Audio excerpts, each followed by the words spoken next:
You have the right to perform your duty, but not to the fruits of your actions. Bhagavad Gita, chapter 2, verse 47. Have you ever felt stuck, torn between doing what's right and what feels easy? Or maybe overwhelmed by the fear of failure, even before you begin?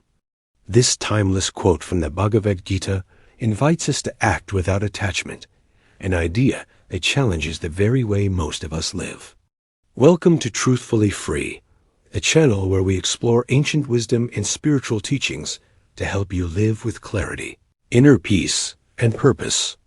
The Bhagavad Gita, often called the Song of God, is a 700-verse dialogue between Prince Arjuna and Lord Krishna, set on the battlefield of Kurukshetra.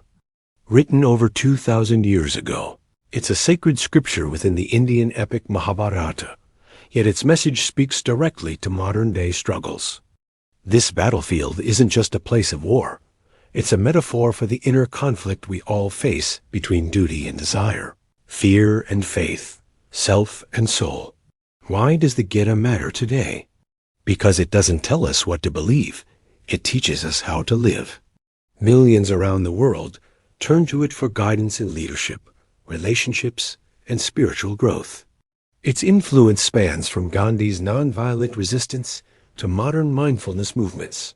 The Gita doesn't promise a perfect life, but it offers a powerful way to live it truthfully and freely.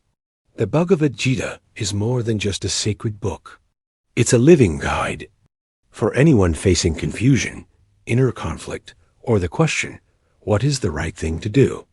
At its core, it offers two powerful teachings: the essence of who we are, and the path of Dharma, living in alignment with truth. Let's dive into these key ideas. 1. The essence of life, beyond the physical. While the body is born and dies, the soul remains untouched. This is perhaps one of the Gita's most liberating messages. The Gita reminds us that we are not this body, but the eternal Atman, the soul, the unchanging observer. When we identify with the soul, we realize that life is not about clinging to outcomes, possessions, or recognition. It's about inner growth, wisdom, and surrender. Lord Krishna tells Arjuna, weapons cannot cut it, fire cannot burn it, water cannot wet it, and wind cannot dry it. Chapter 2, verse 23. But following one's Dharma leads to harmony, both within and in the world.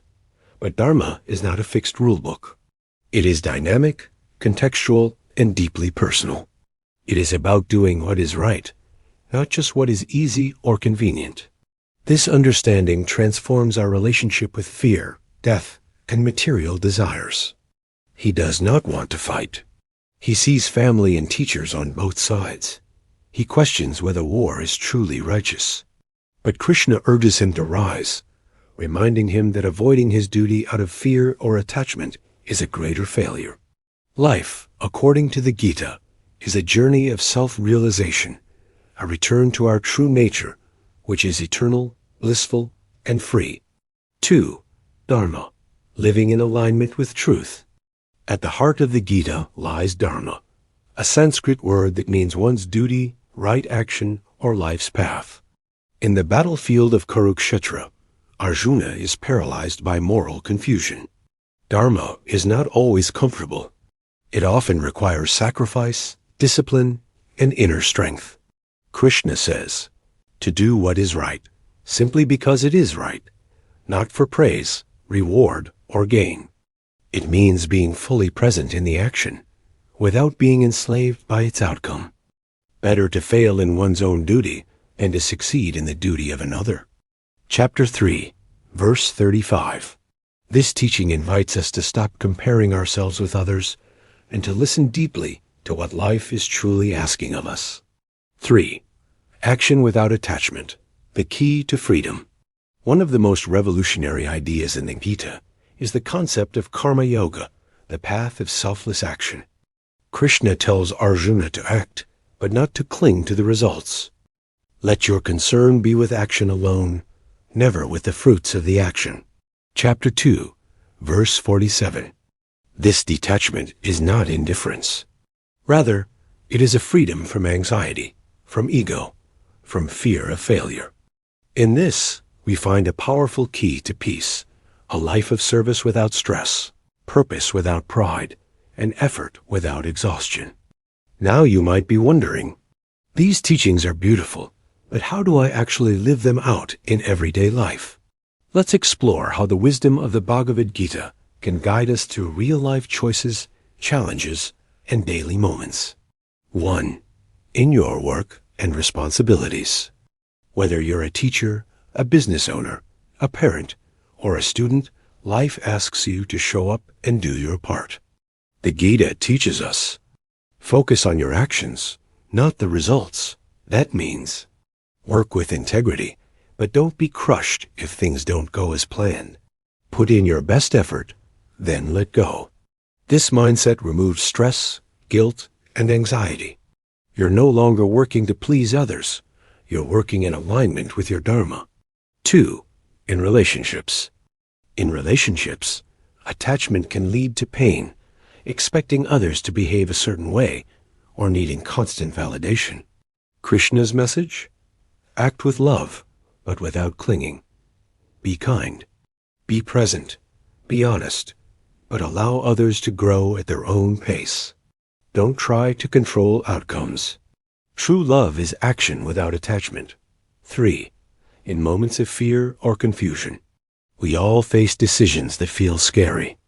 The Gita reminds us, you are not this fear. You are not your thoughts.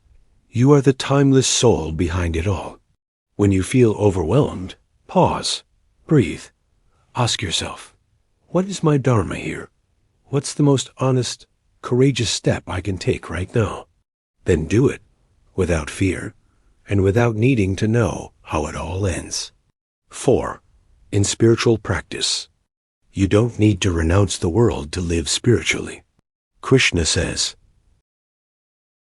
do your duty and dedicate it to the divine. This turns ordinary moments into sacred ones. Washing dishes, caring for your child, working at your job, these can all be forms of yoga, if done with presence and intention. You're not escaping life. You're transforming it. So, how can you live the Gita? Be aware of who you are beyond the body. Do your unique duty with love and courage. Let go of the need to control results, and bring sacred presence into every moment. This is the path of truthful freedom. The Bhagavad Gita isn't just a spiritual text. It's a mirror. It reflects our inner conflicts, our fears, and our deeper longing to live with meaning. Its wisdom doesn't ask us to escape the world. It invites us to engage with life fully, honestly, and freely. You don't have to be perfect. You just have to be present and courageous enough to follow your path, even when it's uncertain. Because when you live from your truth, without fear or attachment, that's when you begin to experience real freedom, the kind no one can take away. If this message touched something in you, if the Gita's teachings feel relevant in your own life right now, like this video to support the message. Comment below what part of the Gita speaks to you most. Subscribe to Truthfully Free for more wisdom that nourishes the soul. Thank you for spending this time with us. Until next time, stay grounded, stay aware, and stay truthfully free. Before we close, let's reflect on some timeless words from the Bhagavad Gita, verses that continue to awaken courage, clarity, and peace in millions of hearts. Let these words stay with you, not just as inspiration, but as a guide for how to live truthfully and freely. 10 powerful quotes from the Bhagavad Gita. 1. You have the right to perform your duty, but not to the fruits of your actions. Chapter 2, verse 47. 2. The soul is neither born, and nor does it die. Chapter 2, verse 20. 3. When meditation is mastered, the mind is unwavering like the flame of a lamp in a windless place. Chapter 6, verse 19. 4. Better to do one's own duty imperfectly than to do another's duty perfectly. Chapter 3, verse 35. 5. One who sees inaction in action and action in inaction is wise among men. Chapter 4, verse 18.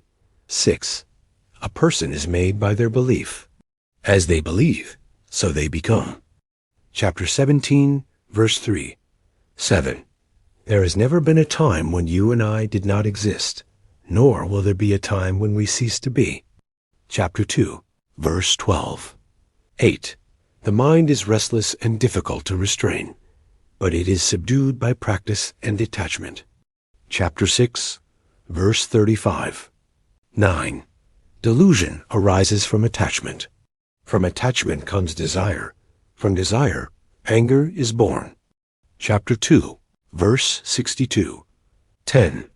When a man dwells on objects, he feels an attachment for them. Attachment gives rise to desire, and desire breeds anger. Chapter 2, verse 62 to 63.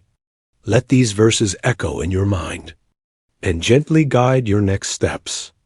Until next time, stay present, stay grounded, and above all, stay truthfully free.